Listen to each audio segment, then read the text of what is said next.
Bem-vindo ao canal Efetividade Matemática. Quer resolver questões das melhores bancas do país, com eficiência e rapidez, aplicando o raciocínio correto? Acha que domina a adição de números? Venha conosco e teste suas habilidades. Seja um fera em matemática. Aula 2. Aprendendo a contar utilizando a adição. Operações básicas, adição.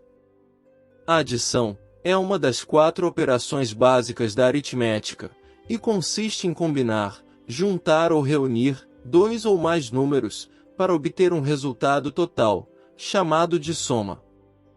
É a operação mais comumente utilizada para contar elementos individuais e acrescentar quantidades. Vamos abordar mais questões e, ao mesmo tempo, fornecer dicas úteis para compreender melhor o assunto. Questão 1. Se, no ano de 2021, o mês de fevereiro teve 28 dias, então, somando todos os dias correspondentes aos meses de janeiro, fevereiro e março, quantos dias desse mesmo ano teremos no total? Sabemos que, no ano de 2021, o mês de fevereiro teve 28 dias. Agora, precisamos saber quantos dias têm os meses de janeiro e março. Independentemente de o ano ser bissexto ou não, o mês de janeiro tem 31 dias e o mês de março também tem 31 dias. Portanto, ao somarmos os dias correspondentes aos meses de janeiro, fevereiro e março, obtemos um total de 90 dias. E a resposta correta é a opção D, 90 dias. Questão número 2. Mas, antes de resolvê-la, vamos aprender algumas propriedades e conceitos da adição e a paridade dos seus resultados. Em uma adição, o número de parcelas refere-se à quantidade de termos que estão sendo somados. Por exemplo, na adição 2 mais 3 mais 5, há 3 parcelas. É importante lembrar que a ordem das parcelas não afeta o resultado da soma, o que é conhecido como propriedade comutativa da adição. Ou seja, 2 mais 3 mais 5 tem o mesmo valor que 5 mais 2 mais 3. Já a propriedade associativa da adição garante que é possível agrupar as parcelas de diferentes maneiras sem alterar o resultado final. Assim, na adição 3 mais 2 mais 9 mais 6, temos o mesmo resultado que 3 mais 2 mais 9 mais 6, que é igual a 5 mais 15. Além disso, o número de parcelas pode variar, e a adição pode ter no mínimo 2 parcelas, como em 4 mais 6, ou mais parcelas, como em 2 mais 3 mais 5 mais 7 mais 1. A soma de números pares, não importando a quantidade de parcelas, sempre resulta em um número par. A soma de números ímpares vai depender do número de parcelas. Quando o número de parcelas for par, o resultado será par.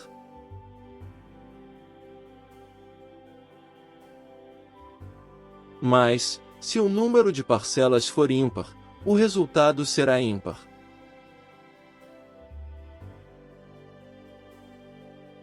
Quando se trata da soma de números pares e ímpares, é importante associar os números pares e os ímpares. Quantificar o número de parcelas de cada um. E, a partir disso, aplicar as regras mencionadas anteriormente. Não é preciso decorar essas regras de paridade do resultado, em função da paridade e da quantidade das parcelas. Na hora da prova, você pode usar um macete, aplicando. Usar o número 1 para representar o número de paridade ímpar, ou o número 2 para representar o número de paridade par. Usar 2 parcelas para representar o número de parcelas pares, e 3 parcelas, para representar o número de parcelas ímpares. E por fim, associar o seu resultado. Vejamos alguns exemplos. Na soma de 10 números pares, qual a paridade do resultado? Usar o número 2 como parcelas. Soma de números pares. E usar 2 parcelas. Quantidade de parcelas par. 2 mais 2 é igual a 4. E por associação, o resultado da questão é par. Outro exemplo. Na soma de 25 números, onde 11 são pares, qual é a paridade do resultado? A soma de 11 números pares, 2 mais 2 mais 2, é igual a 6, resulta em um número par. E a soma dos restantes, 14 números ímpares, 1 mais 1 é igual a 2, resulta em um número, também, par. Somando as paridades dos resultados individuais, obtemos a paridade do resultado final, que é par. Agora, vamos colocar esses conceitos em prática, resolvendo a questão 2. A questão apresenta 3 números, P, Q e R, que são compostos por uma soma de várias parcelas. Nosso objetivo é determinar se esses números são ímpares ou pares. Para avaliar a paridade desses números, não é necessário realizar a adição das parcelas. Um caminho mais simples, primeiro, é verificar se todas as parcelas são compostas, somente, de números pares ou ímpares. Em seguida, contar o número de parcelas, e identificar sua paridade. Por fim, aplicar os conceitos já explicados anteriormente. Assim, o número P tem 9 parcelas, todas ímpares, e número ímpar de parcelas. Portanto, a soma delas será ímpar. Já o número Q tem 9 parcelas, todas pares, e número ímpar de parcelas. Portanto, a soma delas será par. Por fim, o número R tem 8 parcelas, todas ímpares, e número par de parcelas. Portanto, a soma delas será par. A alternativa correta é a B, que afirma que P é ímpar, Q é par, e R é par. A questão 3 diz que a soma de 10 números naturais é par. Sabendo que a quantidade de parcelas é par, o resultado da soma será par, quando todos os números da soma forem pares. Todos os números da soma forem ímpares.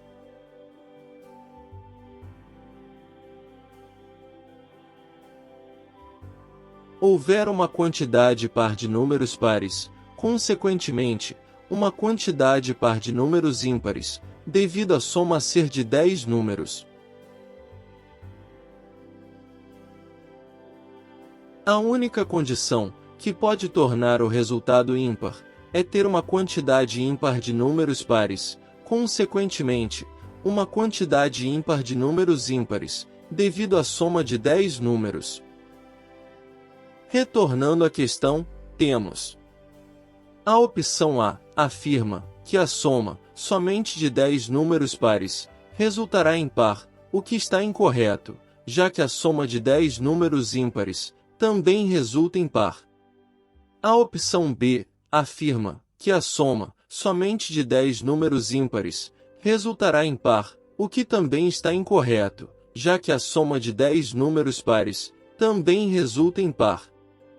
A opção C afirma que a soma dos 10 números é par, se pelo menos um deles for par. Isso é incorreto. Como vimos anteriormente, é necessário ter quantidades pares, de números pares ou ímpares, para que a soma seja par. Em pelo menos um, pode haver quantidades pares ou ímpares de números. A opção D afirma que a soma dos 10 números é par, quando a quantidade de números pares é ímpar. Isso também está incorreto, pois, como vimos anteriormente, é necessário ter quantidades pares, de números pares ou ímpares, para que a soma seja par. Portanto, a opção correta é a alternativa E, que afirma que a soma dos 10 números é par, quando houver uma quantidade par de números ímpares. Questão 4. Nela diz, um encontro de família foi organizado por 5 casais. Cada um desses casais teve 4 filhos, todos casados, e com 3 filhos cada um. Todas as pessoas citadas compareceram ao encontro. O número de pessoas nesse encontro de família é? Vamos começar pelos casais. Temos 5 casais. Cada casal é composto por 2 pessoas, então temos um total de 10 pessoas. Cada um desses casais tem 4 filhos.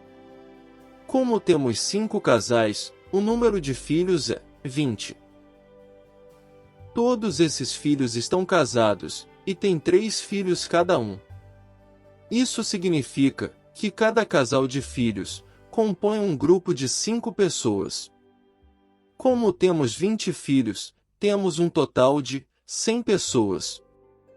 Somando as 10 pessoas dos casais, temos um total de 110 pessoas. Portanto, a alternativa correta é a letra E, 110.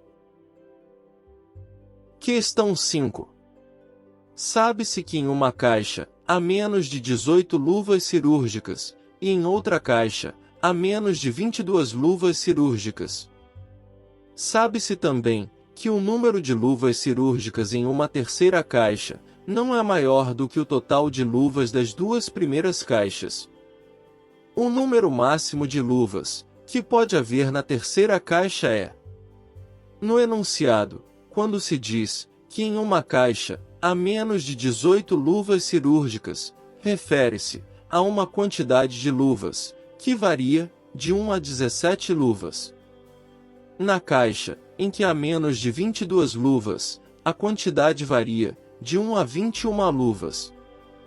Ao informar que a quantidade de luvas na terceira caixa não é maior do que o total de luvas das 2 primeiras caixas, entende-se que a quantidade de luvas na terceira caixa é a soma das quantidades presentes na primeira e segunda caixas, e que não pode ser maior do que o resultado dessa soma, podendo ser igual ou menor. Como o objetivo é determinar o número máximo de luvas que pode haver na terceira caixa, devemos optar pelos valores máximos de luvas presentes na primeira e segunda caixas, a fim de obtermos o resultado máximo possível. Desse modo, a soma desses valores é igual a 17 mais 21 é igual a 38, que corresponde à quantidade máxima de luvas que pode haver na terceira caixa. Portanto, a resposta para esta questão é a letra C, 38. Você sabe o quanto é importante ter acesso a informações de qualidade e ensinamentos valiosos. Aqui no nosso canal, trabalhamos arduamente para produzir aulas que possam ajudá-lo a crescer e alcançar seus objetivos. Mas precisamos de sua ajuda para continuar esse trabalho. Ao curtir nossos vídeos, você estará contribuindo para que possamos continuar produzindo conteúdo incrível, exclusivo e relevante para você. Então, ajude-nos a continuar essa jornada, deixe o seu like e se inscreva agora mesmo no nosso canal.